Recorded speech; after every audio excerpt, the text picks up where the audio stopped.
Hello and welcome to the student virtual conversation about the MCPS boundary analysis. My name is Shella Cherry and I am the MCPS Coordinator for Student Leadership. With us today is Ms. Essie McGuire, MCPS Associate Superintendent of Operations, and Ms. Abby Zan, an urban planner with the boundary analysis contractor WXY Architecture and Urban Design. Tonight, we're going to take a look at the MCPS boundary analysis. We're going to learn what the analysis is examining, and you should know that tonight's presentation is the same material that we've been presenting in our public meetings and is also available on our MCPS boundary analysis website. We do want to take questions from our students, and we will answer them live on the program. To do that, visit www.mcpsliveevent.org to submit a question online or via text message at 724-427-5445. First, let's hear a little more about why the boundary analysis was initiated and its goals. Let's go to Ms. McGuire to give us that perspective. Thank you. So Montgomery County has been a very dynamic and changing and growing place for a number of years. And all those changes that we see in our community, they affect our school system too. As the school system has been growing, very significantly growing, and as our number of schools and where people live has been changing, the board really wanted us to take a step back and take a broader, more comprehensive look at all of the conditions that we're experiencing in MCPS and in Montgomery County. And so to do that, we did bring on our contractor partners, and we appreciate that. And really, we want to just gather as much information as possible. We're using data, we're gathering information, and then we're going to bring that information together into an analysis and really use that as a resource for the facility and educational planning that we need to do in our school system going forward. Thank you. Let's begin the program and learn from WXY what they are examining. Abby, what's important to know? Thanks so much. So we'll start with a little background before we dive into the lenses of our analysis. So in this boundary analysis, we are focusing on three key issues that are affecting MCPS today, and this is what we'll call our lenses as we go through the presentation tonight. The first lens is utilization. And so under this lens, we're asking questions like how crowded are schools in MCPS, or how undercrowded are they? The second lens is diversity. Here we're asking about how diverse are MCPS schools compared to other schools nearby and compared to the county as a whole. And this includes both student demographics as well as socioeconomic equity. And then our third lens is proximity. Here we're asking questions like how far do students live from their school? How do they get there? And then underneath all of these is our fourth lens of assignment stability, or how often students are affected by boundary changes during their time in the school system. And this is an outcome of the three lenses that you just saw on your screen. So these are some of the key issues that MCPS is looking at when making decisions affecting school boundaries and deciding which student attends which school. So we'll move into a quick snapshot of the district as a whole. So looking at MCPS today, we have 208 schools in the district and 165,267 students. This makes MCPS the largest public school district in Maryland. And at the right-hand side of your screen on the map, you'll see a map of the 17 high school clusters and the 2 high school consortia that make up the district. So maybe take a moment to notice where your school is or where your cluster is on this map. And in a nutshell, some of today's conditions in MCPS include overcrowded schools, changing educational programming needs, changing demographics in the county and in the school system, and challenges related to proximity to schools, or how close do students live to where they attend school. So these are some of the issues that are, making it interesting to MCPS, right, to want to look at these boundaries and get a comprehensive analysis of the county. So I'll take a second to look at the history of enrollment in MCPS next. So you'll see a timeline now on your screen. This is looking at the history of student enrollment in the county. And it gives us a snapshot or a glimpse at some of the major changes in MCPS since the 1950s. So you can see the line at the bottom of your screen is the years from 1950 to 2020. The line at the top sort of follows the growth of the system in terms of numbers of students enrolled. And then you see with where the little school icon icons are, the green icons, that's the number of schools that existed during that year in history. So as you can see here in the timeline, to accommodate growth, MCPS has built or reopened schools and closed them over the course of its history. And if you look toward the right side of the timeline, you'll see that between now and 2025, MCPS plans to build or reopen 4 schools. So now turning to student enrollment history in terms of changing demographics. So as MCPS has grown over the years, it's also become increasingly diverse. And so each of the rows in this timeline here, the different colors, represent a different racial group, and how that representation has changed since the 1950s, which is when the school system started to become racially integrated. Right? So over the course of this time, you can see that especially as we get into more recent history, we see a lot of growth in many racial groups, particularly Hispanic, Black, and Asian racial groups who have come to make up a larger part of the county in recent years. So take a moment now, for those of you watching at home, to think back about what you've heard so far. Maybe reflect on what you've seen, what stood out in the short bit of presentation you've heard tonight. And Shella, I'll turn it to you to see if we have any questions coming in from our listeners and our viewers. Thank you. So I would like to take this time to remind our audience at home, please take a moment to submit your questions online at www.mcpsliveevent.org or via text message at 724-427-5445. We do have one question. How are we going to use the information that you gather during this analysis? Well, that's a really good question, and we are excited to have this information. We do facility planning and school planning all the time. It's ongoing, and especially as growing as we are, and as we just saw in the slides, our numbers of schools are growing. So every time we build a school, every time we add on to a school and make it bigger, every time we have a new community of students that move in to a school area, we often have to do a boundary study to decide which students are going to go to what school. So for example, if we have a school that has one group of students in it and then we make it larger, we need to identify where those students are going to come from. And most of the time we have schools that are overcrowded that we really need to relieve that overcrowding and have those students come to the new space. So those are some of the examples of times that we need exactly the kind of information that we're getting here. Where do our students live? What do we know about those communities? Where are the natural breaks in our communities? How close can people be to these schools? What are the traffic patterns? How do people get to school? There's a lot of information that we need about our communities, and again, that's one reason why we're really looking forward to having this analysis and this information so that we can bring that data to those decisions and make the best decisions that we can. Thank you. We have another question. We've received a couple of questions from students wondering if they will be immediately affected as a result of this analysis. So that's also a really good question, and the short answer is no. This analysis in and of itself is not reassigning students. There's nothing here that will create that change of assignment. Again, when we do a boundary study is what we call it when we have that process to actually reassign students. And some of the examples I was just talking about construction, that's usually when we do a boundary study. That's a very particular process, and communities are specifically notified that they're affected by the boundary study, and then we engage directly with those families and those communities. This analysis is much broader, and it's really just an informational exercise. It is not authorized to change assignment in and of itself. All right, thank you. So there are no more questions at this time. So Abby, if you'd like to go on to your next section. Sure, thanks, Shella. So we'll move into our first of those 3 lenses that I mentioned now, which is utilization. So in this section, we'll talk about utilization, which, as I mentioned earlier, this has to do with crowding, right? So we're thinking about questions like, is your school overcrowded? Is it undercrowded? Is it, the right balance? You think there's the right amount of seats for the number of students that attend the school? And so for this lens, we're taking that question to the level of the county.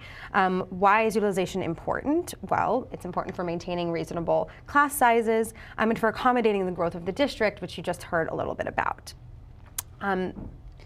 So I promise there's only one math equation in tonight's slides, which you'll see on your screen now. But facility utilization, which is one of the measures that we're looking at under this lens, is equal to the total number of students at a school divided by the program capacity, or in other words, program capacity being how many students that school can reasonably accommodate. And so MCPS aims for schools to be utilized between 80 to 100% of school capacity. So if you take a look at the graphic on the right-hand side of your screen, you'll see kind of how this breaks down in our analysis. So there are some schools in MCPS that have a utilization rate under 80%. So this means they're underutilized. And as you can see from this graphic in the gray, that means there's unused seats at that school. They could accommodate more students. If we look at the next row down, we see that we have schools in the county that are well utilized. They're between 80 to 100% of utilization. This means there should be about the right number of seats for how many students attend the school. And then finally, we have schools in MCPS that are overutilized. So that means there's over 100% utilization rate. And as we see in this graphic here, that means there may be students in missing seats or not enough seats for the number of students that attend. So let's explore a little bit what this looks like at the level of the county. I'm going to flip over to a map of the county, and we'll use elementary schools as an example here to look at school utilization. So take a look at the map on the right-hand side of your screen, and notice that this map shows the attendance areas of elementary schools throughout the county, and the color of the attendance area represents that school's utilization rate. So the schools that are in red are overutilized. The schools that are in the green color are in that target utilization range. And the gray zones are where we see underutilization. Maybe there's extra seats, unused seats. So 45 of the 135 elementary schools in Montgomery County are in this target range. So that's about a third of elementary schools in the county in that target range. Now, if we look at schools that are overutilized, we start to pay attention to the red areas on the map on your screen. We see that 74 of the elementary schools in the county are actually overutilized. So that's about 55% of total elementary schools in the county. So at those schools, we could expect to maybe see overcrowding or see that there are too many students enrolled for what the school can really handle. So we'll take one more look at that map just to really take note of how there's really different utilization rates, sometimes within close proximity, right? So we see elementary schools with very different utilization rates, sometimes really close by to each other, sometimes within the same cluster. And that's one of the things we're really trying to get more information about and to study in this analysis. And we see this kind of pattern at every level, right? At middle schools and at the high school level. So as we move into taking some of your questions and comments from home, as you think about this information, something to think about is, do you think that maybe your school is overutilized, underutilized, or in that target utilization range based on what you heard about this lens, right? So do you experience or do you observe overcrowding in your schools or in schools nearby? Or do you see that there's empty seats and maybe it's underutilized? So just something to think about as we move into hopefully hearing a few questions and keeping the conversation going from here. Fantastic. This is just another reminder to our students at home. Please submit your questions online at www.mcpsliveevent.org or via text message at 724-427-5445. We have one student who's just submitted a question. My school seems overcrowded now. Could this analysis change that? So we know that many of our schools are overcrowded, and I can imagine that many of our students who are watching and listening are experiencing that. And so we're looking at that all the time. I think this analysis can hopefully help us address that. One of the ways that we address it is often through construction, but we know that we can't have construction be the only answer. We have to look for other solutions as well. And so we're really hoping that this analysis will give us that information. As Abby was saying, where are the areas where we might have an overutilized school near an underutilized school, and what else do we know about those areas that we can bring to see if that's a solution that we can look at to relieve that overcrowding. Thank you. Not seeing any more questions at this time. So Abby, I know you have much more information to share. Yeah, let's move into our second of our three lenses. So the second lens is diversity. Let me switch to that screen. So in this section, as we talk about diversity, we'll be in this analysis, really, we're looking at many different measures of diversity. But for tonight's presentation, we'll be focusing on just one of the measures of socioeconomic diversity that we're looking at. diversity is important for a lot of reasons, and for those of you listening at home, you probably know that it's a very diverse school system here in Montgomery County, and you may have a lot of your own reasons for why you feel that diversity is important and what diversity means to you. Just a few of those reasons from our research includes for why diversity is important, includes that for increasing critical thinking and creativity, for reducing racial bias, for preparing students for success in a global economy, and improving test scores. So those are just some of the reasons that MCPS values diversity. And so, as I mentioned, we'll be looking at a number of different measures of diversity in this analysis. But for tonight, focusing on EverFarms, let's break down what EverFarms is. So EverFarms FARM stands for free and reduced priced meals, right? And so EverFarms measures the number of students at a school that have ever been eligible for farms during their time at MCPS relative to the whole population at that school or in the county. So again, this is another percentage that we're looking at as we compare schools across the county. And though this is a statewide metric and it's used by MCPS to capture all students, right, who have ever been on farms. And if you look at the blue box on the right-hand side of your screen, you'll see that in addition to EverFarms, here are a few of the other measures that are being analyzed in this study in addition to EverFarms.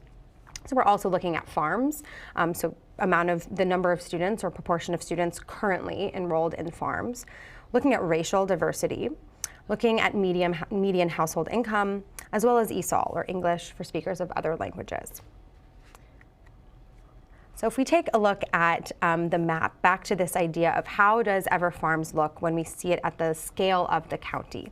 We'll use the high school level to better understand farms this evening. So across the county, we see that the total EverFarms rate for high schoolers is 46%. So in other words, 46% of high school students in Montgomery County have ever enrolled in farms.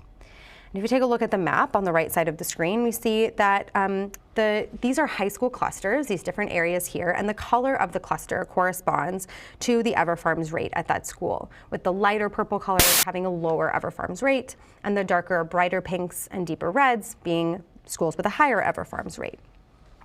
So we see that there's a really wide range, as you can probably see just looking at the colors on your screen, for EverFarms rates across the county.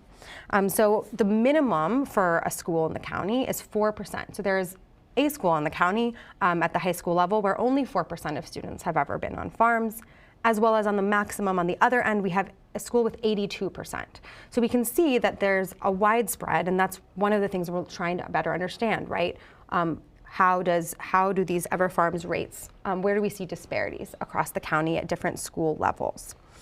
So we'll take one more look at the map on the screen, and we can observe that there are large disparities in EverFarms across high school clusters. And we see this is also true at the elementary school and the middle school level as well. So take a moment to think about diversity in MCPS, and what does it mean to you? In what ways is your school diverse or not diverse? And how about the schools near you? How about the other schools around? And maybe what are some advantages you see to diversity? And do you have questions about diversity at this part of the analysis?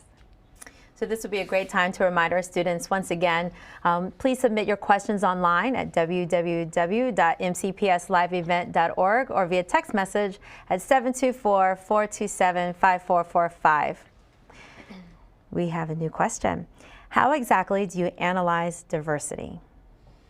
This is a really good question, and it's a complex one, right? And so like I mentioned in the first slide here, we're really using a lot of different measures to get a really complete and complex picture of diversity, because we know that you can't understand diversity across the whole school system looking at only one factor or even two factors. And so, we'll be looking at EverFarms and farms, so as representations of socioeconomic diversity in the schools. But we're also looking at race, and we can compare sort of the racial demographics at a school to other schools nearby, or the racial makeup of the county as a whole, to see how representative is this school of the diversity of Montgomery County.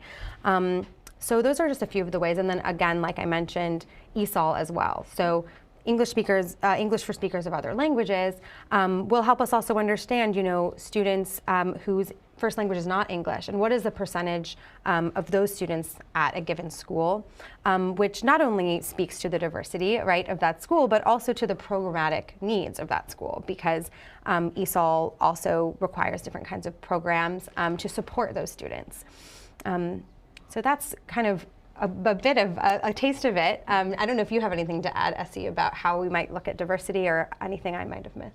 Well, I think excuse me, I think a really important point that you made is that we always want to look at, do our schools reflect the diversity that we have in Montgomery County? And that's so important for us. You know, we love our community, and we want our schools to really reflect that community, and for everyone to experience the community that we have.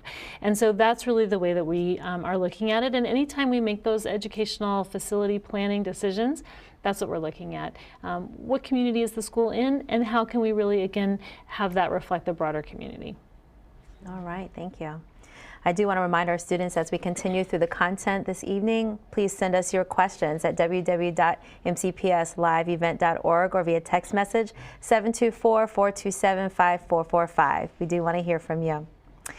Abby, you have another lens you'd like to share? I do have one final lens. So we've made it to our third lens of the night, which is proximity.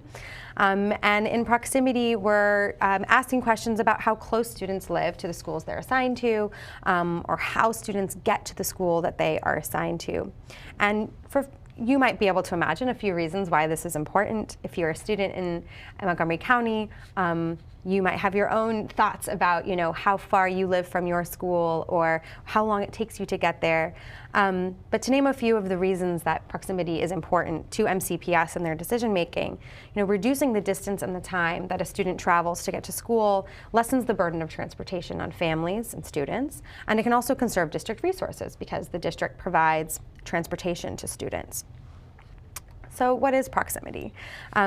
Just like with diversity, in this analysis, we will be measuring proximity in a number of different ways. But for tonight's presentation, we'll focus on one of these measurements, which is the distance to your assigned school, the distance that a student lives to the school that they are assigned to. So in the maps that follow, we'll be focused on, you know, looking at a school by school level, how many students at a given school are not assigned to the school that they actually live closest to. So if we take a look at back to our maps, our lovely colorful maps, we'll use the middle school level as an example here to better understand how proximity might range across the county. So let's see what proximity looks like across the county at this middle school level. Countywide, 40% of middle school students are not assigned to their closest school. So that means that for 40% of these 40% of students, there is some school closer to them than the one that they are assigned to go to. We've heard in some of our outreach, you know, people might say, I drive past another school on my way to school. So that would be an example of one of the students that falls into this category. So if you take a look at the map on the right-hand side of the screen, you'll see the middle school attendance areas in different shades of blue, and that represents, for that middle school, what percentage of students are not assigned to their closest school. So the darker shades of blue in the map are schools where that's true for more students. More students don't attend their closest school. And the lighter shades, students are more often attending the school that they actually live closest to. And I should note that we measure this distance along road network. So it's trying to really approximate how a student would actually be traveling to school. And another thing that's important to mention is that we know that in Montgomery County, there are many students who choose not to attend the school that they are assigned to go to, whether that's for a choice program or a magnet program. And so in this part of the analysis, we're really focusing on students that do attend the school that they are assigned to attend by MCPS.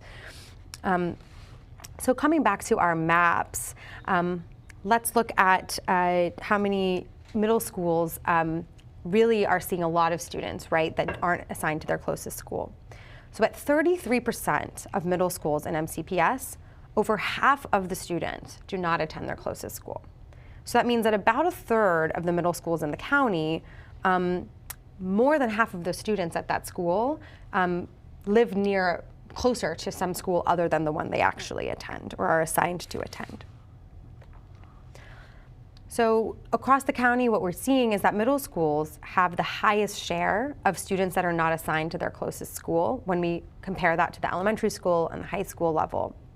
But take a second just with this map on the screen to notice where you see those disparities.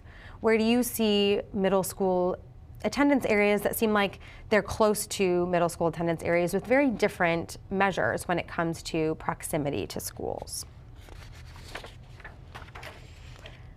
So now that you've heard a little bit more about proximity and seen some examples of how we're studying it in this analysis, let's take some time to reflect about how that might impact you and your experience in MCPS. So why do you think proximity to schools is important? And do you attend the school closest to where you live?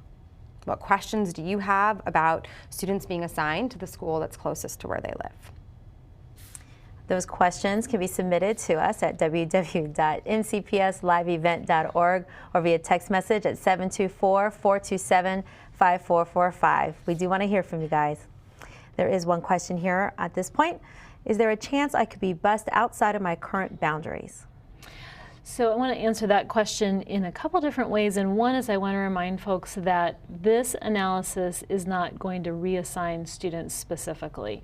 Again, if we have a boundary study going on that is going to reassign students, we are very careful to communicate with those families and with those schools so you'll know if you're in a boundary study. So this analysis will not change anyone's busing or boundaries, but it still is a good question for sort of what might happen in the future. And so I want to emphasize a couple things, and one is that walking is always our first choice. We really do want to try to maximize the number of students that can walk to their school. We know it's good for families, it's good for students, it's good for the environment, and it's good for the system not to have additional bus resources out on the streets that we don't need to have. So we always look to maximize walkers. At the same time, we have over 100,000 students on our buses every day, because the truth is that we just are a very big county, and especially when you get to some of our secondary schools where students are traveling from farther, we want to provide that safe transportation on a school bus, and so that's what we do. So we do have that, again, a really large number of our students that are on a bus every day. So there are times when we do boundary studies that we do need to change those busing patterns of where students are going, but we always do take a first look at what's possible for walkers, because we really do want to preserve that as well. Thank you. Our students are continuing to send questions. Research shows being on a school bus for too long has a negative effect on health. If boundaries change, how long could students be on a bus? So it's another good question. One of the diversities that Montgomery County has is also geographic diversity. We have some areas of our county that are very dense, where students live close together, close to schools, and even where we have a lot of schools close together, as we've seen from the maps that we've seen. We have other areas of our county where things are really spread out. And so we actually have a lot of diversity and a lot of range in how long our school bus rides are now. We have students that ride very few minutes. Our average ride time is actually about 15 to 20 minutes, but we know that in some of our more rural areas of the county, we do have bus rides of 45 minutes. So it really depends a lot on where you live. And that, I think, would still be the case in terms of looking at the future. Your bus rides are going to reflect a lot about the community that you're in, and where and how far you're traveling. So I think that, again, we always look to have students on the bus for as little time as possible. But there are a lot of factors that we have to take into account when we decide who goes to school, who goes to which school, and so that's one of the things we look at. We also look, of course, at how much room the school has, and I think one of the reasons sometimes that students don't go to their closest school is because it's overcrowded. So that's, again, a lot of those things play into that, but we really do try to keep students off the bus as much as we can. We have another question here. There are students who go to my school who travel long distances now. Could this boundary analysis change that? Well, again, it's an interesting question because there are so many different factors. We want kids to go to their closest school as much as possible, but sometimes if there's an overcrowding issue at that school, or sometimes there's a programmatic issue for why students are going to a different school. So there are a lot of different reasons why they might be traveling those long distances. This boundary analysis, again, will hopefully just give us a lot more information and a lot of different ways that we can look at that and that we can understand sort of how far kids are traveling, why they're traveling that far, and what the distances are in between there, so that we can make those decisions about where students should go to school that are good for families and good for the school system. Thank you. Abby, I know you still have more information to share with our students. Please. Yeah, and it's a really good segue, because as Essie was just talking about, you know, it's always a challenge for MCPS to balance all three of these factors, right? So how do we balance proximity and utilization and diversity, which are all really important to the district as a whole. And so that's sort of what our final conversation is going to be about, is this idea of intersection between the three lenses we've heard about tonight. And so I'd like to just look at one example of how these three lenses, the three factors that we discussed this evening, intersect with using one school as an example. So we had one of our public community meetings at White Oak Middle School. So that's where this information comes from that you see on the screen, and we'll be using that as an example here. So you can see with these maps side by side, we're starting to understand, you know, how do these three factors look in the example of one school, and how we start to look at or consider, you know, what are the intersections between these three factors, these three lenses. So first, for the map on the left, we're looking at school utilization. So as you remember, schools in that green 80 to 100% range are schools that we expect to generally be well utilized. They're in the target range. And we can see that in the example of White Oak Middle School, it's 85% utilized, which makes it, you know, in that target range. We would expect there to be about the right number of seats for the students enrolled there. But if you look at the areas around White Oak Middle School, you see that many of the schools really surrounding are in that red color, so that other middle schools near White Oak are maybe experiencing utilization challenges. We might see overcrowding at those schools. If we go to the next map over and we look at Ever Farms as one measure of diversity, in the example of White Oak Middle School, we see there's an 81% Ever Farms rate. So 81% of students at White Oak have ever been enrolled in farms. So just take a moment to look at how that compares to other schools around, other clusters, or other attendance areas rather in the immediate vicinity. And then finally, we think about this idea of proximity, students not assigned to their closest school. White Oak Middle School has a rate of 57% of students who do not attend their closest school. So if you look once again at the map with the different shades of blue, you'll see the black dots represent where other schools are nearby.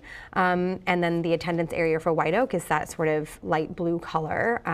That is where we see the school icon. So as you look at these, maybe start to think about your own school. You know, how do you think that these three different lenses might be interacting at your school or at other schools nearby or that you are familiar with in Montgomery County? And what do you think that that MCPS should consider as they try to do the very, you know, challenging task of balancing all three of these important lenses? Great questions. We actually have another student question to pose to the team here. My school doesn't seem crowded currently. Could more students be assigned to it? So that is a question that we ask, and again, that we're really wanting to get more information to help us answer. But the question when we're moving students from school to school is always, again, to look at all these different factors together. So a school that might not be crowded right now, we have to ask and look ahead. Do we think that that school might get a lot more students in the future? Because if it does, we don't want to add to that before it happens. So we always want to look ahead and see, is there a development in the area? Is there something else that we know about this community? Maybe there's going to be a lot of turnover in this area. We want to look and see, are there going to be more students coming up that might make the school overcrowded? If not, and if there's room, then absolutely that's an opportunity we want to look at. But again, when we do that, we're going to look at all the factors together, as Abby was just talking about. We're going to look at how close would the students be, how far away would they be with the students that would need to come to this school. What are the other schools that are overcrowded in the area? If they're close by, what does that mean for the communities at the schools? So we want to look at all those factors together. And this is also where the stability of student assignment comes in. We want to be sure that we're making decisions that students and families can have some stability flexibility in their assignment, and that changes can happen and we don't always know, but we want to plan for that as much as possible so that students aren't moving around too frequently. So those are some other ways that we look at it, but yes, some of those schools that have room, we're always looking to make the best use of the room in our facilities. All right. I want to remind all of our students that you can submit your questions to us at www.mcpsliveevent.org or via text message at 724-427-5445. And we did get a text message question. When talking about diversity, why use ever farms as opposed to current farm students? What's the difference? Great, thank you so much for that question. That's a really great question. And just to be clear, we aren't only using EverFarms. We are really looking at EverFarms and farms. But MCPS uses EverFarms quite a lot as a measure of socioeconomic diversity in schools. And that's because it captures the number of students that have ever enrolled in farms over the course of their time at MCPS, which can in some cases give us a clearer picture of the student demographics at that school, and can kind of help account for some of the reasons that a student might come out of the farms program over the course of their time in the school system, right? So that's basically the difference between EverFarms and farms. Farms is a snapshot of the current student enrollment, right, in farms, whereas EverFarms looks at your whole history in the school system. But like I said at the beginning, we are looking at both of those factors and are really interested in our analysis of how those, along with the other measures of diversity, kind of all are in conversation with each other and help create a complex understanding of what diversity means in MCPS. All right. We have a student from Julius West Middle School who writes, when will the final boundary changes be posted? Will there be any programs to help new students? So those are great questions. So there aren't going to be final boundary changes that result from this analysis. What we're going to be putting forward with this analysis is we're going to be putting all the information that comes from this analysis online. You can actually go onto our website. If you put boundary analysis into the search engine, the page will come up with all the information about the analysis and about the work that we're doing for it, and all the reports, the data, the maps, everything that you're seeing here tonight, all that can be there. If you're in a school with a specific boundary study, we have pages for those as well. Julius West is not in a specific boundary study right now, but if you want to see what schools are, you can go also onto our capital planning website, and there you can identify all the schools that are involved in a current boundary study to change student assignment. Whenever we do change student assignment, we absolutely come to those schools and help the school community come together, provide any helps and supports that the students need. Being new into a new school, we know can be a challenge for students, for families, and for the schools, and we definitely bring those supports together to really help the new school community come together as a new community. So we do come in with that. But again, the final changes from this study, there will not be final changes from this study, from this analysis, just the information that we put online. There was a follow-up to that part, and I just want to circle back to that. It says, will there be any programs to help new students? So that's really where when the schools come together and when we have new students, we really try to bring those supports together so that new students feel supported in the school, so the school has the supports that they need to come together. And absolutely, there are programs, counselors, and resources in those schools to help students as they transition into their new schools. Thank you. We have a new message here. Is there a limit on how far a student could be relocated? So, boy, these are good questions, and I'm glad our students are really thinking about them. So there aren't specific policy limits, but I will say this, which is we really want to do what makes sense. And as you're seeing from these maps, there are a lot of possibilities of things that are next to each other. The board's policy talks about adjacencies and talks about things that are next to each other, schools and clusters and areas that are next to each other. Now, next to each other, and as we saw in some of those dense areas, there may be a lot of things that are next to each other and a lot of things that are adjacent. So we want to be looking at those. But we want to do what makes sense. We're not interested in sending kids far away for no reason. We're not interested in sending kids far away because, again, we know it's not good for schools or for families. And so we're really wanting to make decisions that build communities and that work with the communities that we have in place in our schools and in our communities and in our clusters. At the same time, we really need to be sure we're looking beyond some of those lines and be sure we are looking at what is right next door. Are there opportunities that are close by? Are there opportunities where we really can, again, make the best use of our schools and our facilities that we can. Great, thank you. What's the time frame for decisions to be made? When will the changes be implemented? So I'm happy to have the chance to sort of reiterate that this analysis is really just an analysis and it's just information. So we are posting all the information that we have from this analysis as soon as we have it. So again, please go on to our MCPS website, put boundary analysis into the search engine, and you will get the page with all the resources that we have, the presentation from tonight, all that will be on there. Anytime that the board is in an actual boundary study to reassign students, and again, mostly we do that associated with construction, when we're building something or when we need to help alleviate the overcrowding that we know a lot of our students are experiencing.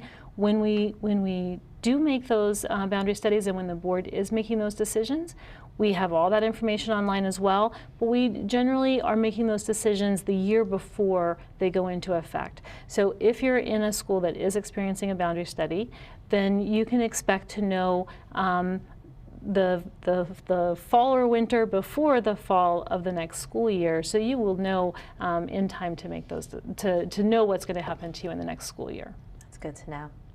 Some of our students are sharing with us. Some people are concerned that when this analysis is complete, boundaries will be withdrawn and we may go to different schools. Should students be worried that they won't be able to stay in their school with their friends? Yeah, absolutely. I get that concern totally, because change is always difficult and can be scary. But what I can say is that there won't be boundaries redrawn just automatically when this analysis is over. So there's not going to be any surprises to this. The information will come out, but if the board wants to initiate a new boundary study, the board has to go through a very specific process to do that. The board has to adopt a resolution.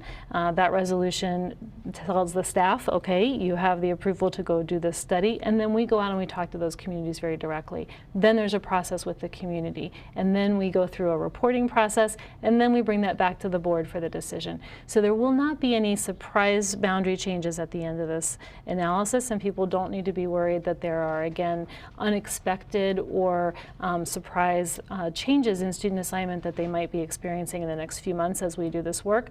That's not going to happen. The board would have to go into a separate decision-making process, and there would be public notice about that, and we would be very deliberate to be sure that schools and families knew who was going to be affected. All right. Good to know. A Herbert Hoover Middle School student says, I'm not happy about the boundary analysis. How will it benefit students?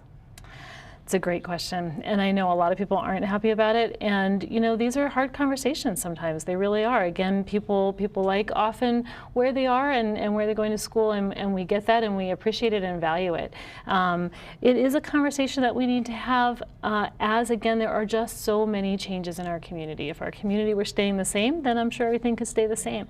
But where students go to school, where people live, how many students are in our community, all those things are changing. And as they change, we have to reflect them in our schools. So how it will benefit students is that we'll be able to use this information to help us improve the conditions in our schools in terms of having them be less overcrowded where possible, having students go closer to school where possible, but really, again, just being able to make good decisions about our schools and our facilities for families and students and for the school system. Thank you. You all and our students have given us a lot to think about. Thank you, Abby and Essie, and thank you, students, for your participation in tonight's discussion. A recording of this conversation will be archived on the MCPS Boundary Analysis website in the coming days. Again, thank you for participating this evening. Good night.